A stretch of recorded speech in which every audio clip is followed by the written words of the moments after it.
My own relatives left me alone when my daughter needed emergency surgery. 3 days later, my father demanded cash for a suit. I sent him 75 cents. I read the text from my dad while sitting in my daughter's hospital room. Need $3,800 for Chloe's wedding gown. Urgent. No, Maya. Not a word about why no one showed up for my 7-year-old's emergency procedure, just a demand for money. A nurse had to check on me after I burst into hysterical laughter. With the note, "For a thimble," I wired 75 cents and instructed my bank to freeze everything. The branch manager called me first thing the next morning. At 36, Daniel never pictured himself raising his 7-year-old daughter Maya by himself. We were a team, facing everything together. At least, that's what I believed. Even though we lived far apart, I thought my family had our backs. That fantasy shattered on the day of Maya's medical crisis. Since I was a young man, I'd been my family's financial crutch. I covered the $12,000 check after the insurance refused my dad's claim for flood damage in his basement. When my sister Chloe lost her job, I made the $8,000 in car payments to stop the repossession.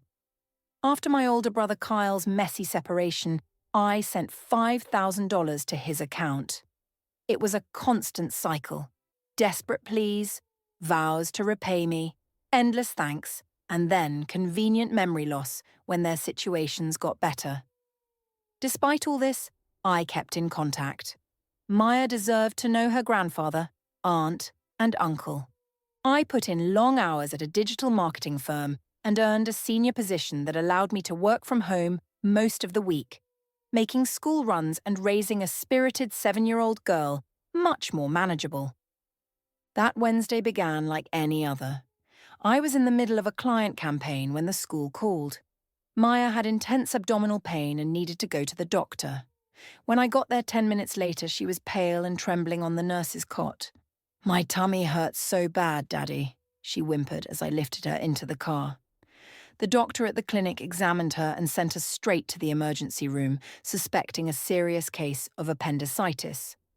After ultrasound and blood work, the ER physician confirmed his fears. Maya's inflamed appendix had to come out immediately before it burst. The surgeon on call was clear. We had a narrow window. The operation is standard, but there are always risks. She'll need to stay for observation afterward. Panicked, I called my family as they prepped Maya for surgery. Each one immediately expressed concern and pledged to come. My dad said, "I'm wrapping up here now. My poor girl. I'll be there in 20. Chloe texted for the hospital details. "On my way. Need me to bring anything?" "Don't worry, little bro," Kyle promised. "I can be there in 40 minutes. You shouldn't have to do this solo." Their assurances calmed my nerves as I signed the consent forms, trying to stay strong for Maya, who looked so small in her hospital gown.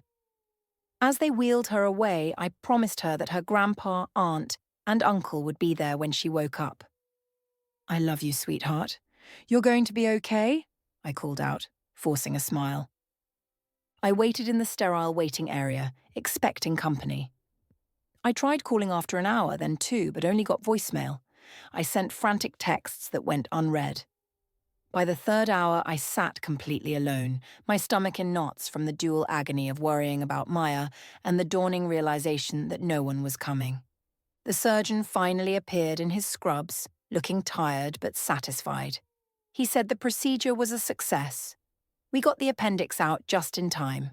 Maya will be in recovery for a bit. Then you can see her in her room. The relief was so intense my legs gave way and I dropped into a chair. The worst was over and tears streamed down my face. I had never felt so isolated. Sitting in that hospital, surrounded by other anxious families while my daughter was in surgery and I had no one. To pass the time while she was in recovery, I scrolled through social media.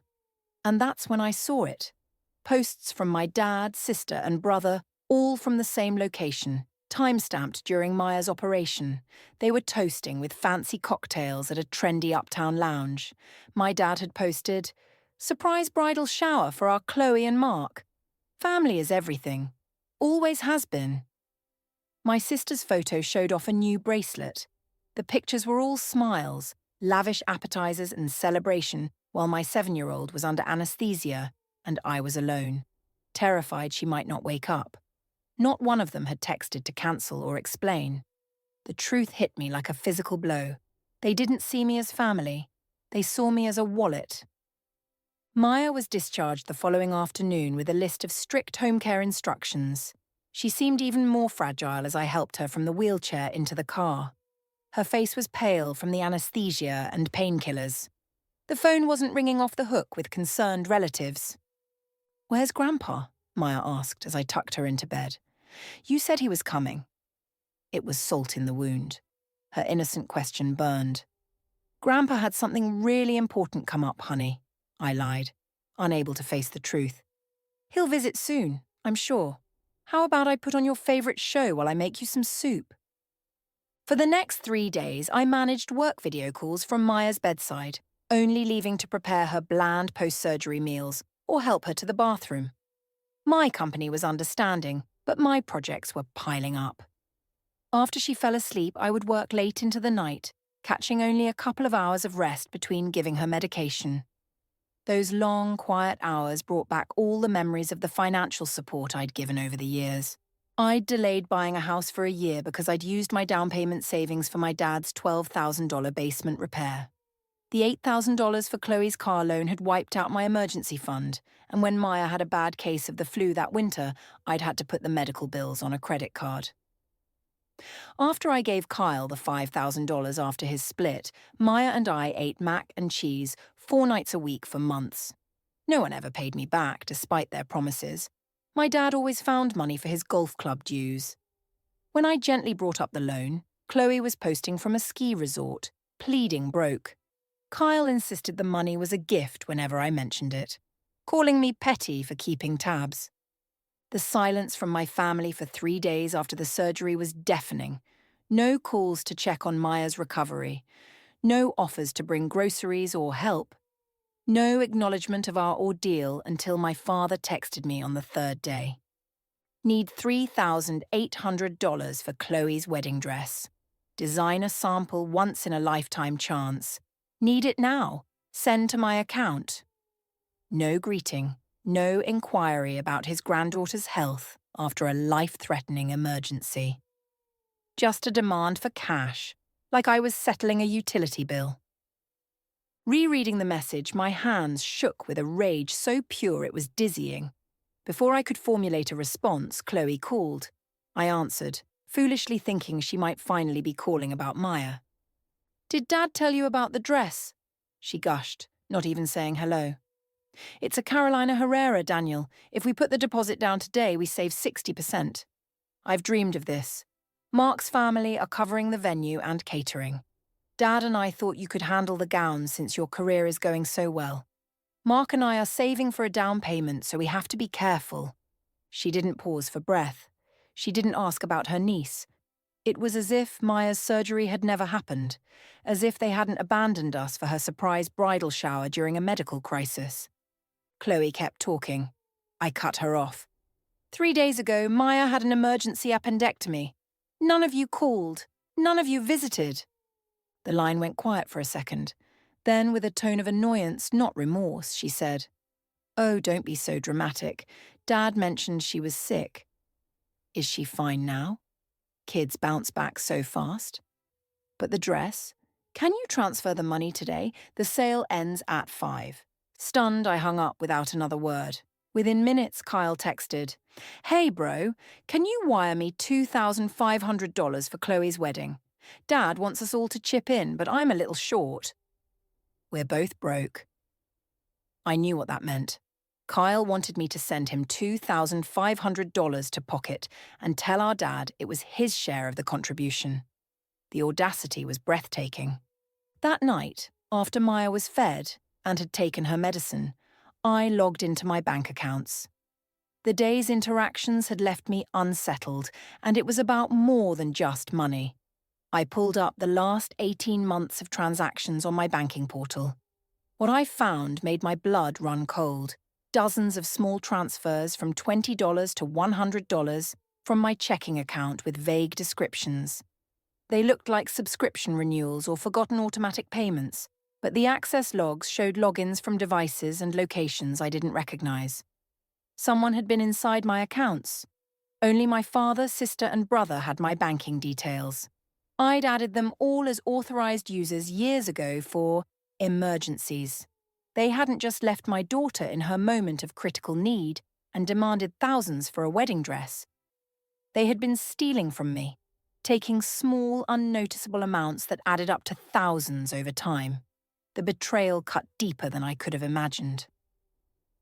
After Maya was asleep, I sat in my dark home office.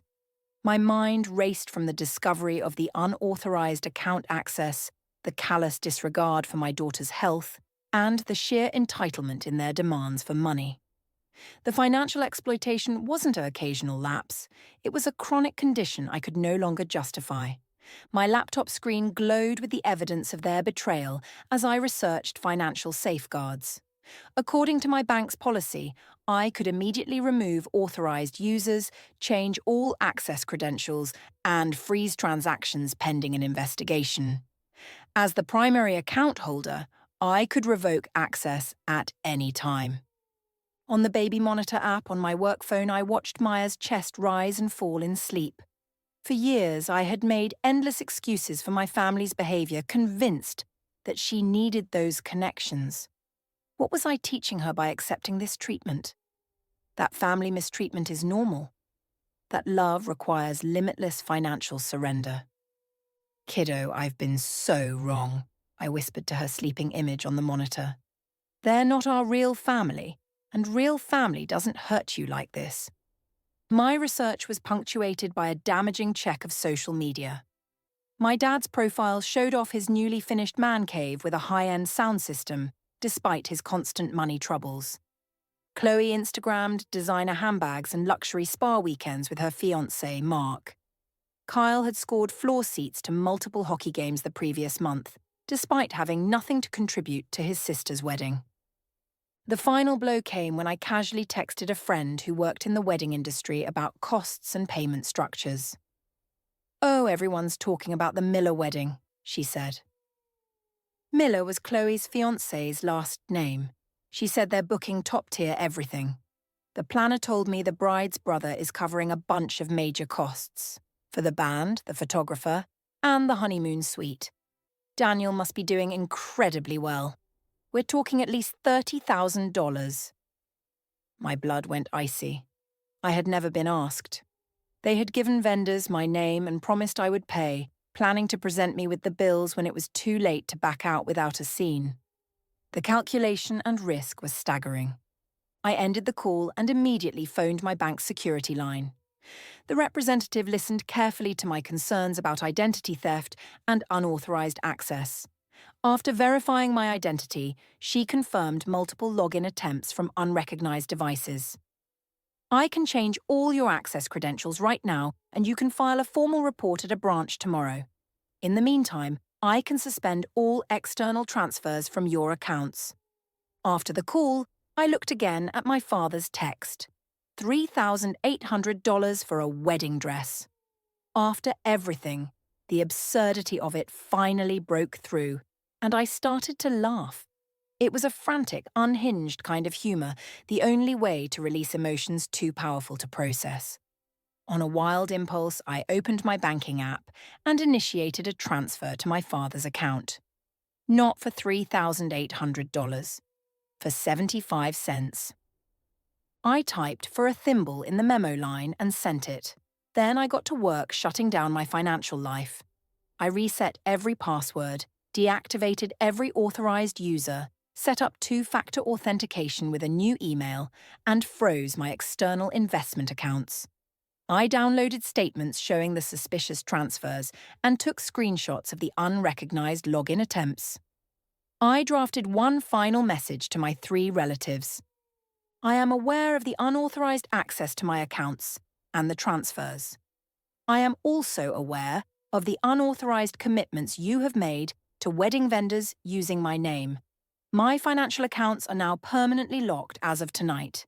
Any further attempts to access them will be reported as fraud. Do not contact me again for money. I sent it and then blocked their numbers. I had no interest in their explanations or manipulations.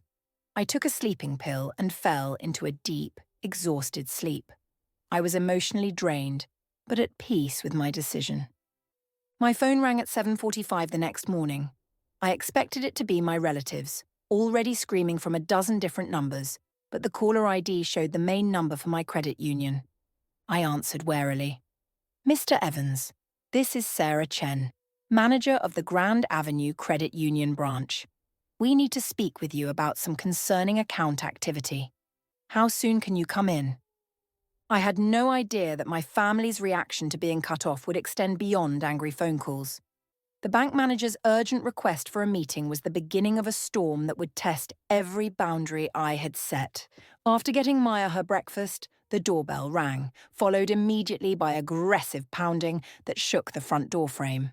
I looked through the peephole and saw my father, sister, and brother crowded on my porch, faces twisted in fury. "Maya, sweetie, can you go to your room and watch that movie we started yesterday?" I tried to keep my voice calm. "Is that Grandpa?" she asked, her hopeful smile breaking my heart. "Can I say hi first?" "Not right now," I said. "He's not in a great mood, and you need to rest for your doctor's appointment this afternoon. Go on now." Once I heard her bedroom door close, I stepped out onto the porch, locking the front door behind me.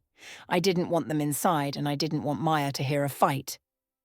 "What the hell is wrong with you?" my father roared. 75 cents. You think that's a joke? And then you block us and freeze all the accounts? Have you lost your mind?" Chloe pushed forward, her face streaked with mascara-filled tears. "You're ruining the most important day of my life because you're jealous. You've always been jealous of any happiness I find. Just because you're a single dad and miserable doesn't mean you get to destroy my joy." Kyle stood behind them, his arms crossed, a physical threat. "You need to fix this, now," he snarled. "Transfer the money for the dress and restore our account access, or things are going to get very, very ugly." I looked at the fury on their faces. These people who shared my blood, but had consistently violated my trust. People who couldn't be bothered to show up for my 7-year-old's surgery could appear on my doorstep within hours of losing access to my money. "No," I said, my voice flat. "I'm not giving you any money. I'm not restoring your access. And I'm not having this argument on my lawn." "You ungrateful little punk," my father shouted. "I raised you on my own after your mother took off. After all I sacrificed working 2 jobs to keep a roof over our heads. This is how you repay me." "We need that money today, Daniel," Chloe cried. "We have to have it now or the dress is gone. Mark's family expects a certain standard and you're making us look like we can't afford our own wedding." "Maybe you can't," I replied. "Or maybe you should pay for it yourselves instead of stealing from me." Kyle took a menacing step forward. "What did you just say to her?" "I know about the unauthorized access to my accounts," I said, not backing down from his physical posturing. "I know about the small transfers going back months. I know about the wedding vendors you've promised I'd pay for without ever asking me. It stops now." Through Maya's bedroom window, I saw her small, confused and frightened face. Seeing her witness this ugly scene was a catalyst. My voice hardened. "You missed Maya's emergency surgery. You never called. You never visited her afterward. She could have died. You were too busy celebrating Chloe's engagement to care. And you have the nerve to show up at my home demanding money. Get off my property. Now."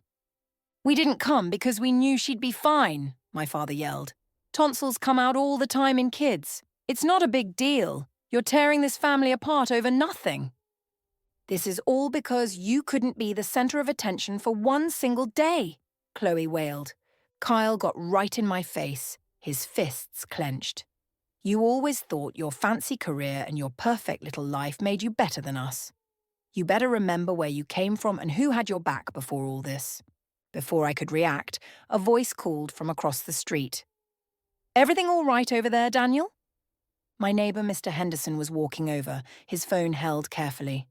"Should I call someone?" "This is a family matter," my father snapped. "None of your business." Mr. Henderson, a retired police sergeant, didn't flinch. I'll ask again, since I've got 3 adults screaming at one man on his own property and a small child watching from the window. Do you need me to make a call, Daniel? Yes, I said, my eyes locked on my brother. Please call the police. My family erupted.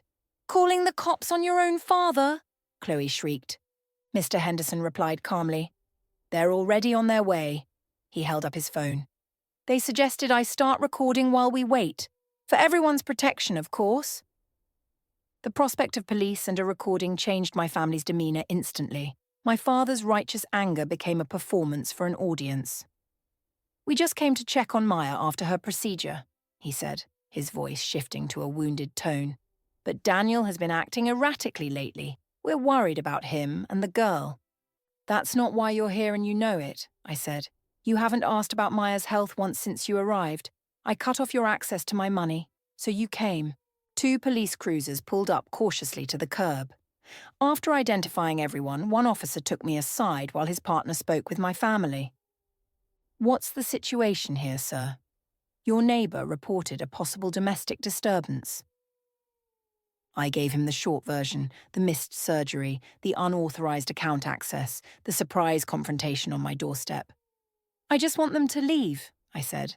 My daughter is recovering from surgery and doesn't need this stress. Neither do I. The officers conferred briefly before approaching my family. Mr. Evans has asked you to leave his property. I need you to depart now. But the money he promised, Chloe protested. $3,800 for my wedding dress. He can't just back out. The officer focused on her. That sounds like a civil matter, ma'am, not a criminal one. If you have a valid financial claim, you can pursue it through the courts.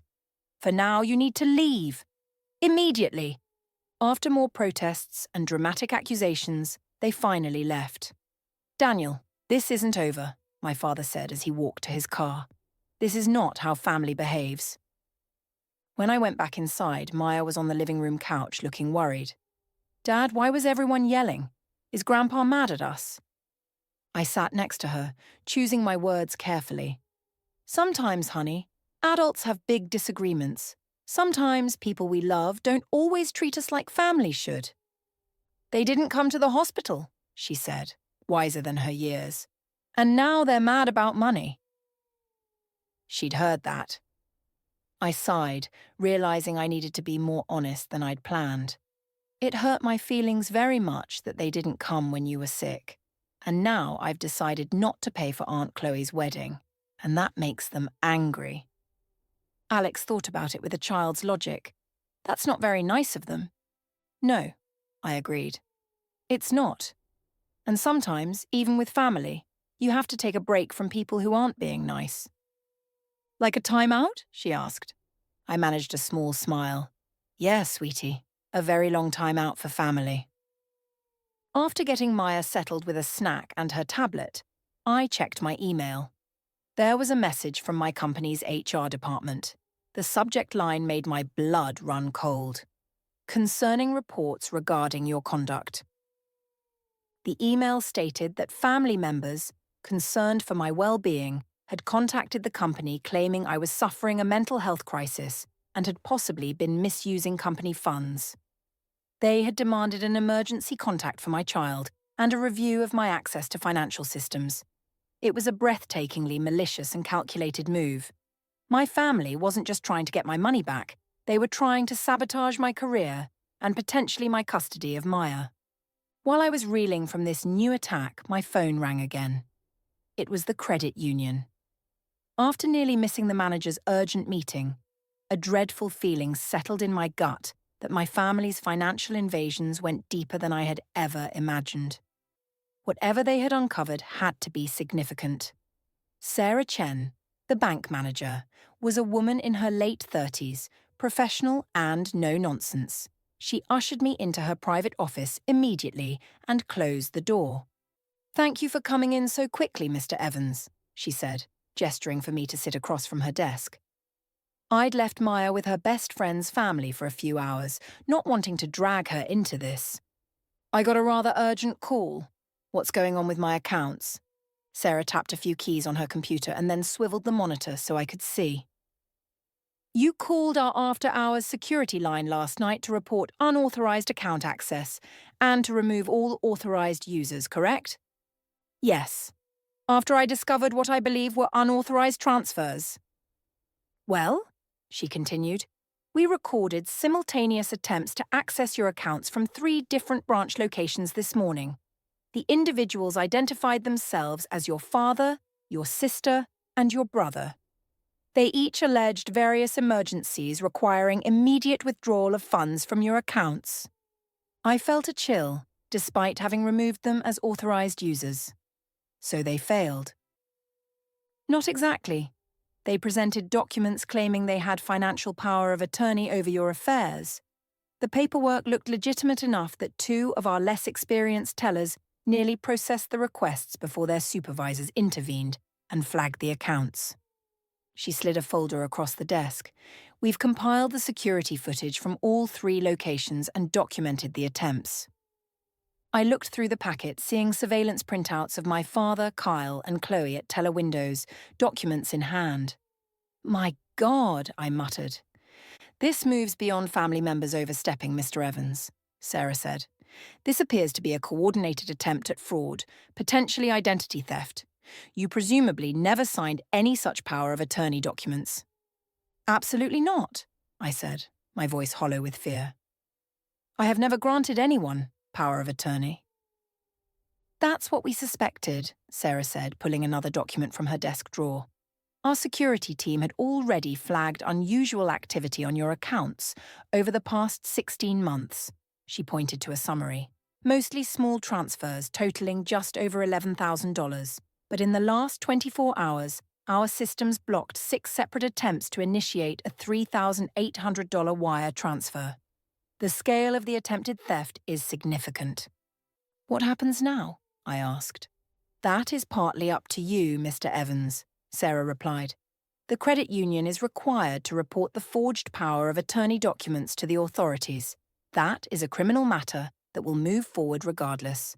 For the past and present fraud, you have a choice. You can press charges for fraud and identity theft, or you can choose to handle it as a private family matter.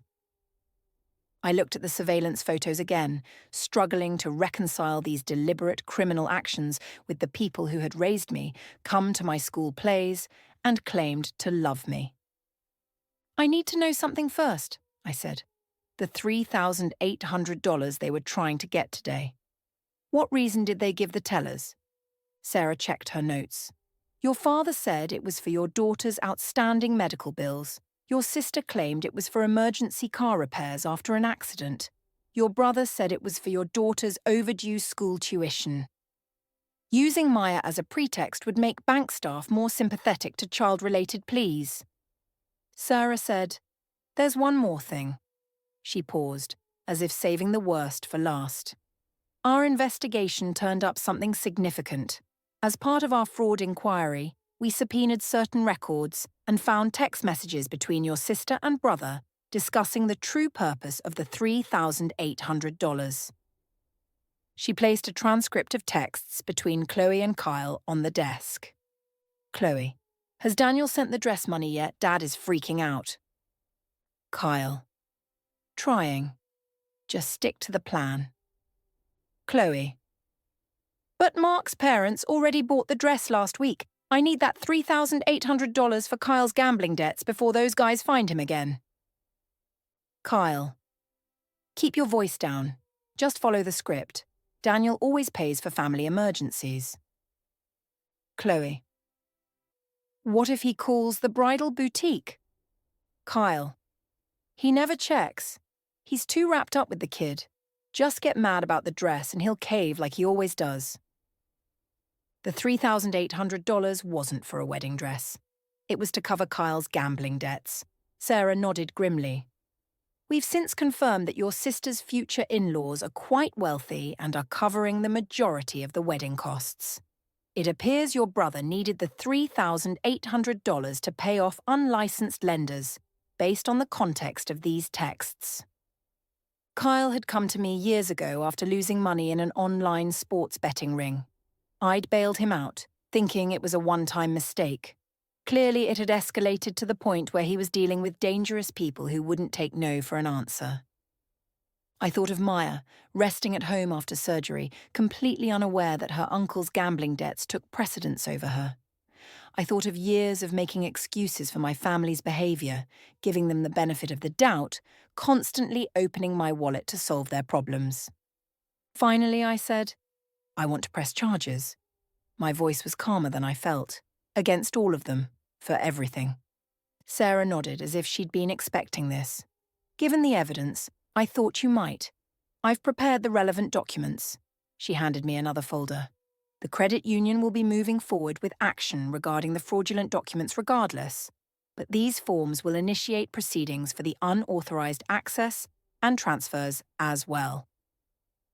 Signing the documents, I felt a strange sense of calm. For years, I'd operated under the belief that family bonds were sacred and must be preserved at all costs. I had allowed myself to be used, financially and emotionally, out of a misplaced sense of duty.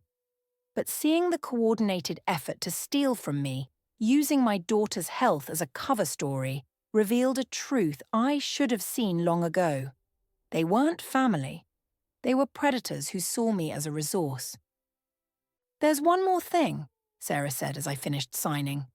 Given the sophistication of this attempt, and the potential involvement of third parties due to your brother's gambling, our security team recommends a complete financial lockdown. New accounts, new access protocols, extensive credit monitoring, and you should consider relocating if your address has been compromised. Moving would upend Maya's school, her friendships, the stable life I'd worked so hard to build for her. But if Kyle was truly involved with dangerous lenders who might come looking for their money, our physical safety could be at risk. I'll need some time to think about moving, I said, but everything else needs to happen immediately. Whatever it takes to protect our finances and our identities. As I left the credit union with a folder full of protective measures and criminal complaint forms, my phone buzzed with another email. HR again, requesting an urgent meeting to discuss the issues my family had raised. The people who were supposed to be my foundation were systematically trying to dismantle the life I had painstakingly built. I picked up Maya from her friend's house. On the drive home, she chatted about the games they played and the cookies they baked, blissfully unaware of the storm. Watching her in the rearview mirror, so joyful about simple pleasures, solidified my resolve. This was no longer just about money. The bank manager's call had not only revealed the depth of my family's deceit, but had given me something I hadn't expected. Clarity. People who would so readily use my daughter as a pawn. People who would attempt to take money by fabricating stories about her illness.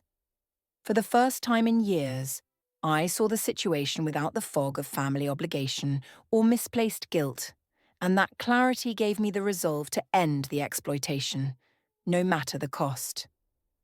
The morning after my meeting with Sarah, I called the attorney the credit union's fraud department had recommended, a man named Robert Vance.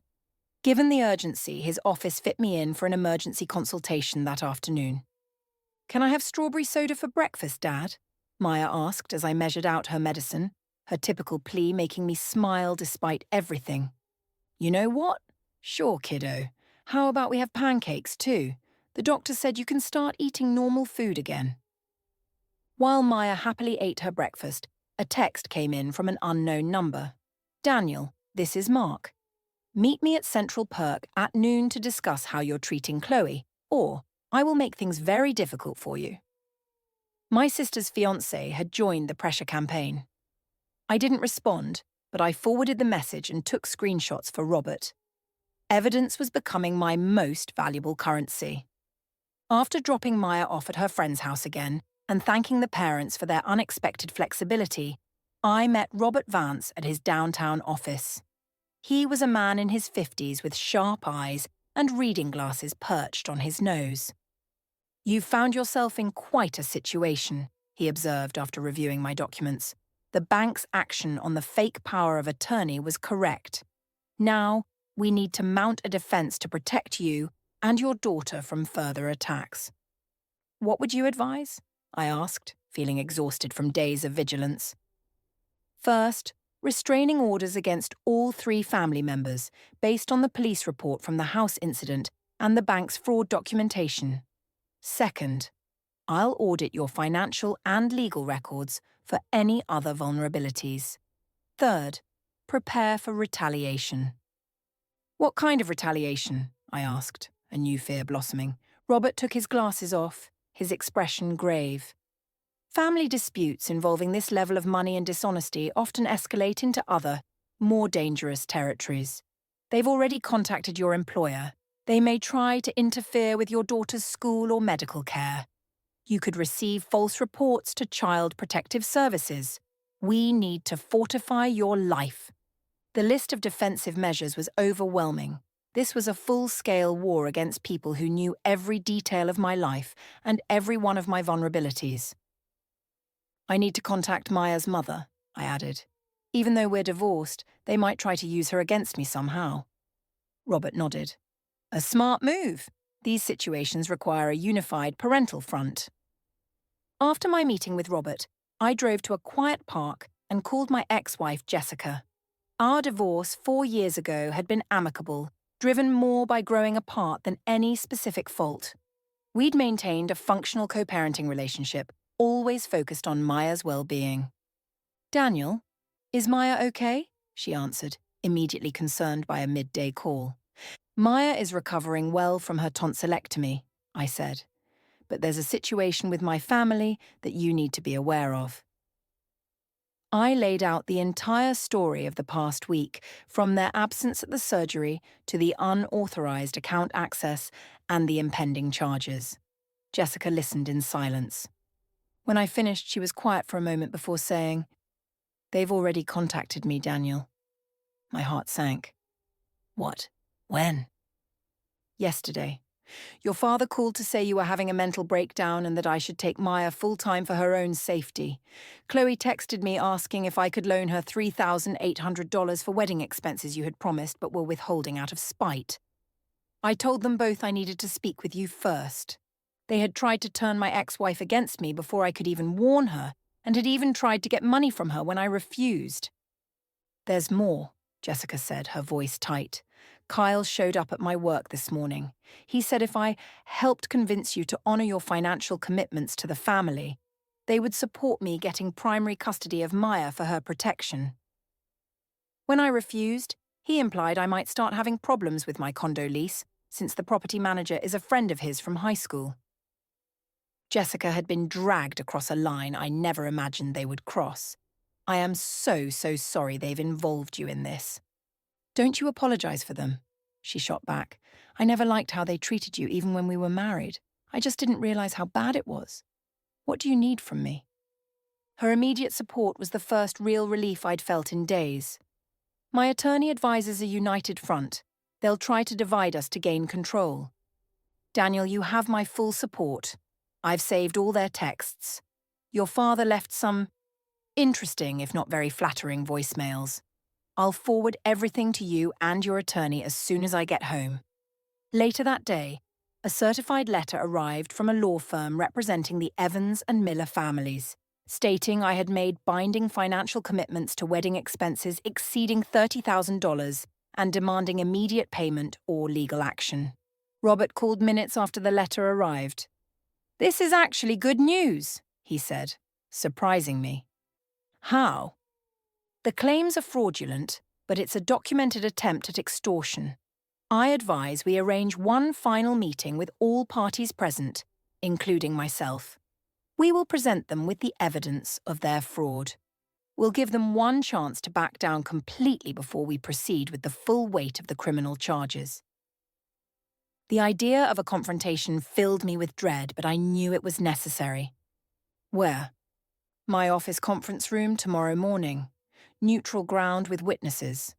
And everything will be recorded with their knowledge." As I was helping Maya with her reading that evening, my phone rang. Wary of more family tactics, something compelled me to answer. "Is this Daniel Evans?" an unfamiliar male voice asked. "Who is this?" I replied, instantly on guard. "My name is Henry Evans. I believe I'm your grandfather." I was speechless. My mother had always told me my grandfather Henry was a drifter who abandoned them, showing the same irresponsible streak as my own mother, who left when I was 3. I don't mean to disturb you, the elderly voice continued into my silence. I've recently moved back to the city and I've been made aware of some troubling events involving my daughter, Carol, and my grandchildren. Your neighbour, Mr. Henderson, found me volunteering at the senior centre. He thought we should talk. Mr. Henderson, my unexpected ally in this fight, had tracked down my grandfather.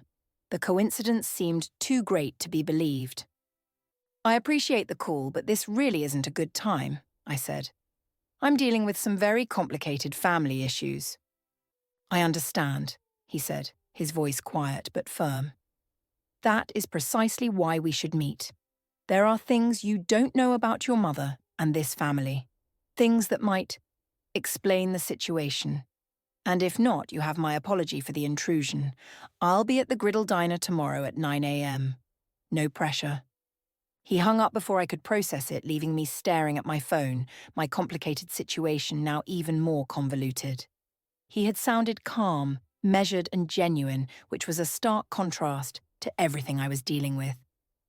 My mother had always been vague about our family history, changing the subject whenever I asked. The next morning at 8:55, after arranging for Jessica to take Maya for the day, I pulled into the parking lot of the Griddle. I didn't know if this meeting would bring enlightenment or more manipulation, but any insight could be useful before the confrontation in Robert's office later that day. A solitary man in his late 70s sat in a corner booth. He had the same strong jawline I saw in my own reflection. When he saw me, he stood up and smiled. "Daniel," he said, extending his hand. "Thank you for coming." I sat across from the old man whose blood I shared, but whom I had never met. I had no idea that his arrival would provide the final piece of understanding I needed to break free from my family's toxic dynamic for good. "I'll get straight to the point," Henry said after the waitress poured our coffee. "Your mother's behaviour, it has its roots in her own childhood. She has been doing to you for decades what she did to me, until I finally left." For the next hour, my grandfather laid out a history I never knew. How my mother had lied to and manipulated relatives for financial gain since she was a teenager. How she had systematically alienated him from me and other relatives who could have shed light on her behaviour. How she had taught Chloe and Kyle the same tools of emotional manipulation and financial extortion. As I sat, absorbing the revelations, he said, "I'm not telling you this to hurt you, but to free you from the guilt I know you must be carrying. What your siblings and Carol are doing is premeditated. It will never stop. I stayed in the dynamic far too long, hoping she would change. She never did. And I lost years I could have had with you." As Henry spoke, memories from my childhood and adult life came flooding back. The constant financial crises that always seemed to coincide with my successes. The way family members would cycle between lavish praise and brutal criticism depending on what they wanted from me. My complete unquestioned estrangement from any extended family. I finally found my voice. "Why tell me all this now? After all these years?" Henry's weathered face showed a mix of regret and resolve. "I've been trying to find you for years. Carol blocked every attempt. When your neighbour mentioned your name at the centre and explained what was happening, I knew I had to try one more time. You deserve the truth. And your little girl deserves to be protected from a cycle of behaviour that's generations old." Leaving the diner, I had found not just a grandfather, but the clarity I needed for the meeting with Robert. No amount of apology or promise to change could fix what was broken in this family. It was a deep-seated, persistent pattern of exploitation that would never end unless I ended it. 2 hours later, I sat in Robert Vance's conference room with my mother, sister, brother, and a very uncomfortable-looking Mark, Chloe's fiancé. The recording equipment was visible and active, as Robert had insisted on transparency. My family members took their seats with an air of confidence, clearly believing this was their moment of victory, a chance for me to back down and resume my role as their financial safety net. Robert began by methodically laying out the evidence: the bank's security footage, the text message transcripts proving the fraud, the police report from the confrontation at my house. "We have more than enough to proceed with criminal complaints," Robert concluded.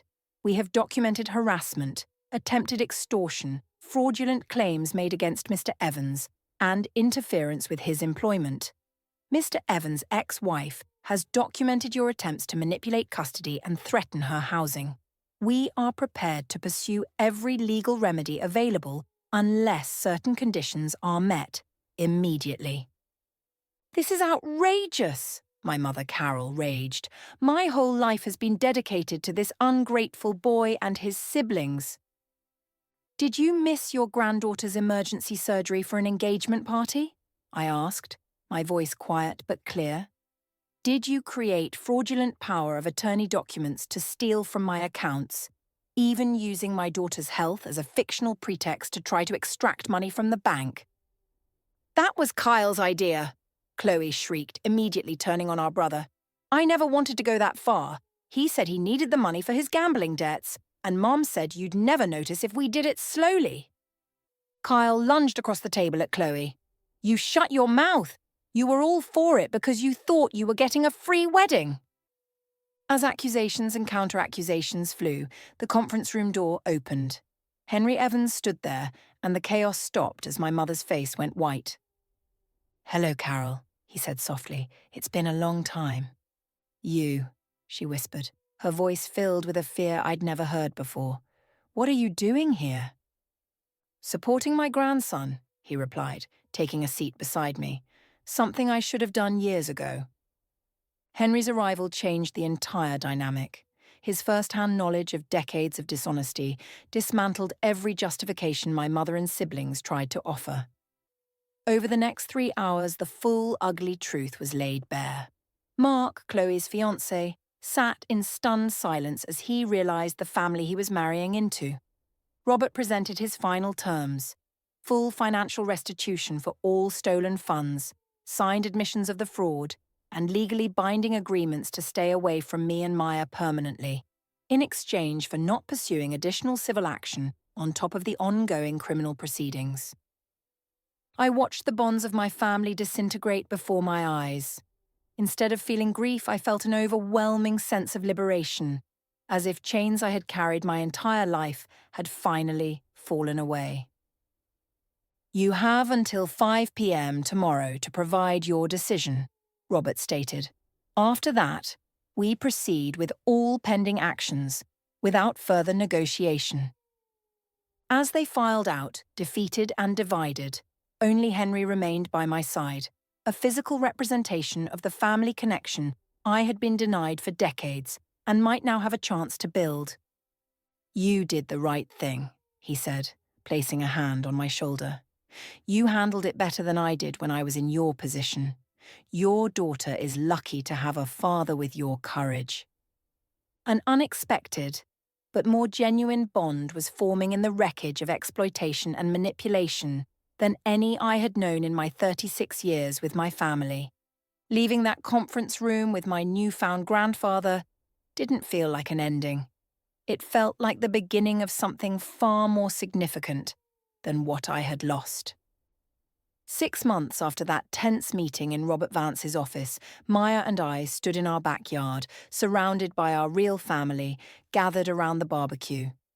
Ms. Chen from across the street was setting up lawn chairs while her partner flipped burgers. Maya was perfecting her water balloon toss with Jessica and her new boyfriend. Sarah from the credit union was arranging condiments on the picnic table, her smile making my heart beat a little faster. Henry was telling a story about his recent woodworking project, having become a regular and cherished part of our lives. My mother, sister, and brother had signed Robert's agreements, admitting their guilt and agreeing to stay away from me, faced with overwhelming evidence and the very real threat of prison time.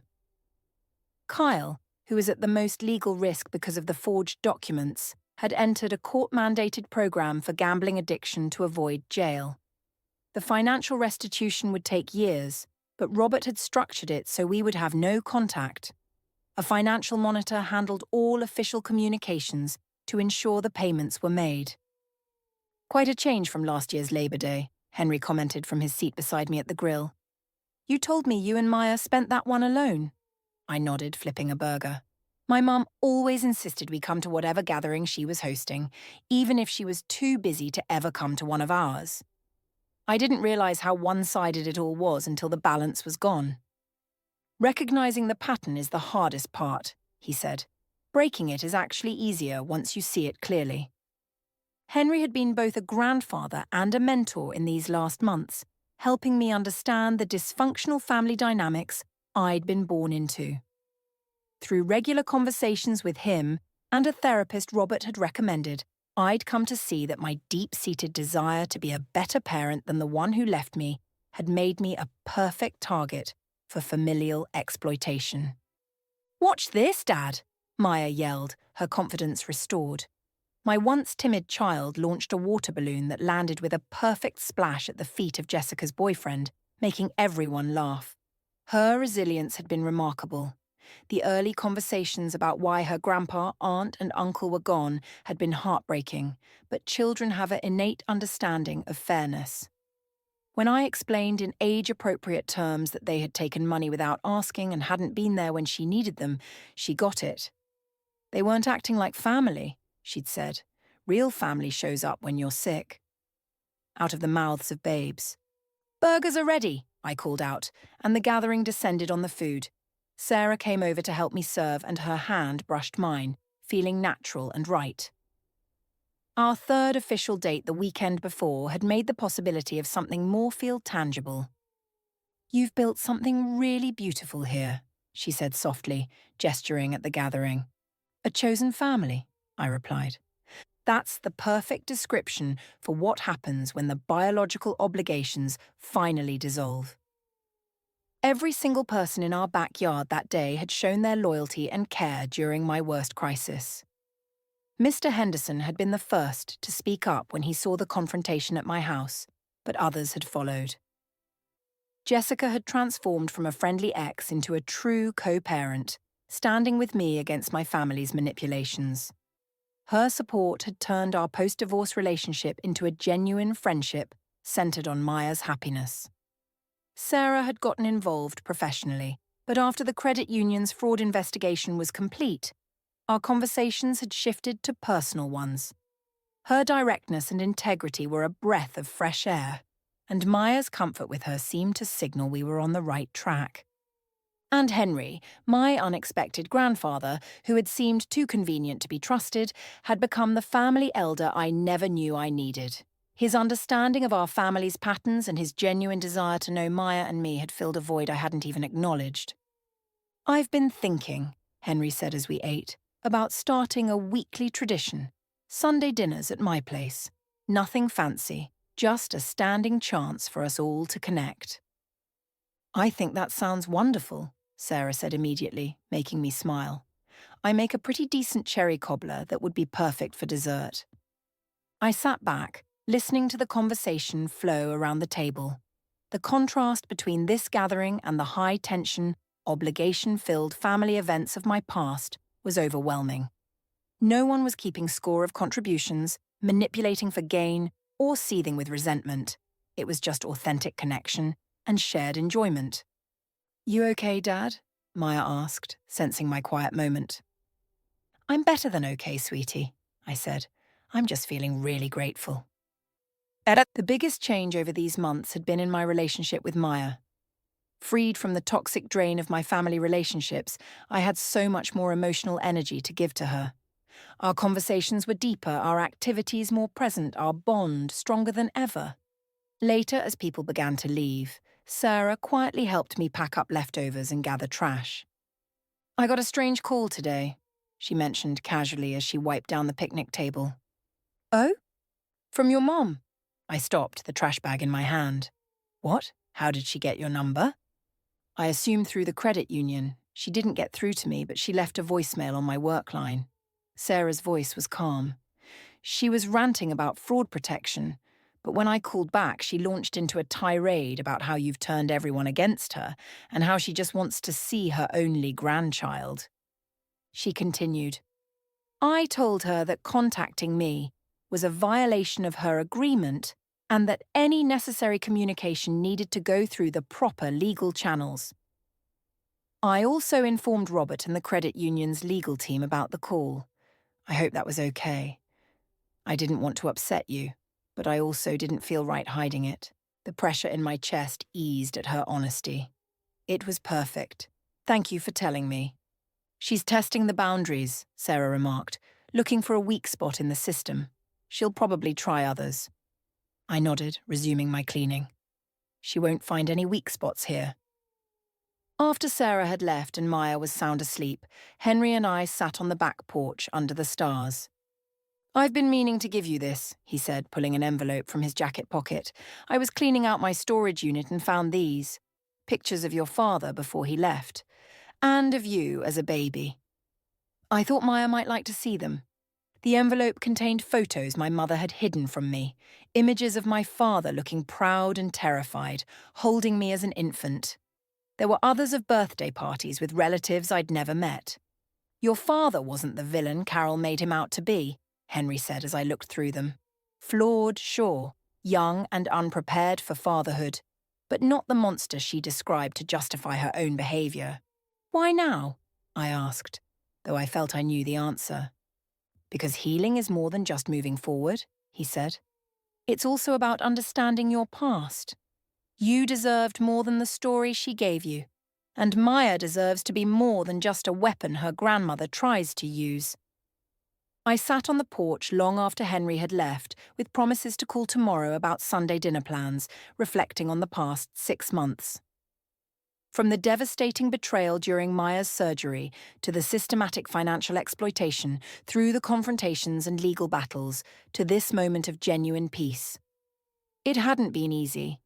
There were sleepless nights spent second-guessing my actions, grieving the family relationships I'd hoped could be saved, and painful conversations with Maya about why people who claimed to love us could act so cruelly.